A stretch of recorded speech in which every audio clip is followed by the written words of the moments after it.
Assalamu alaikum everyone. I hope everyone is fine. Today I am here again with a new week lesson.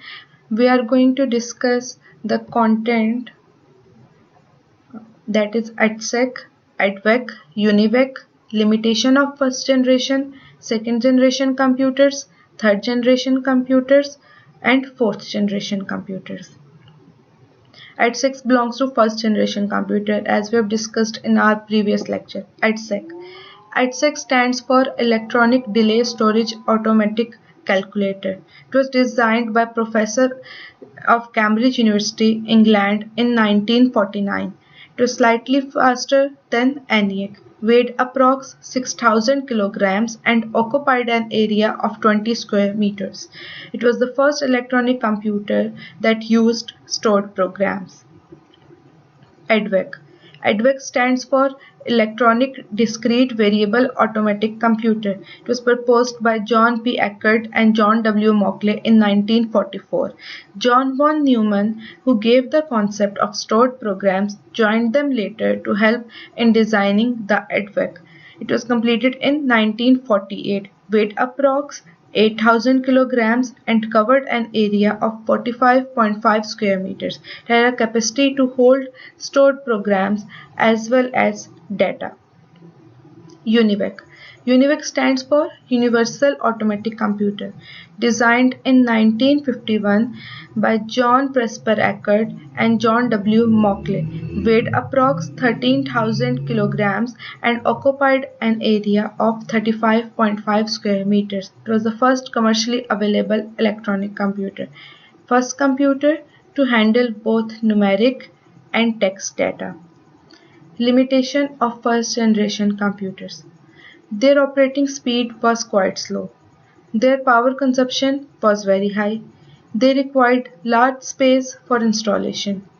Their potential to be programmed for tasks was quite limited. They could solve only one problem at a time. They were hugely expensive to build. Second generation computers. From 1958 to 1964. Characteristics of second generation computers are they used transistors, they were smaller, faster, cheaper, and more efficient than the first generation computers. They contained all the components that we associate with modern day computers: printers, storage capacity, disk storage, and operating system. They relied on punch cards for input. Programming languages like COBOL and Fortran came into use at this time. Example: IBM 1401 and RCA 501. Third generation computers from 1964 till 1970. The third generation computers had the following features. They used integrated circuits, popularly known as chips, for the first time. They were smaller in size as compared to second generation computers. They had greatly enhanced storage capacities. They used an operating system that allowed to run different programs at the same time. These computers used a keyboard to input data and a monitor to display the output. They were much cheaper than second generation computers. Example: IBM 360 and 370 series. Fourth generation computers from 1971 till present. They use microprocessors, a type of very large scale integrated circuits which contain all the components of a computer on a single chip. The VLSICs perform the bulk of processing and control all parts of a system. The use of microprocessor resulted in decreased size and increased efficiency. They have greater computing power and storage capacity than the earlier generation computers. They used improved storage devices that are cheaper than the earlier ones. They can be linked together to share capacity, space, data. Example: IBM PC and Apple Macintosh. In addition to the desktop or personal computers, nowadays laptops, palm tops, and tablets, which can be anywhere with ease, have become very common. Till The fourth generation computers, the major focus was and has been on reducing size and improving efficiency. This resulted in smaller and faster computers.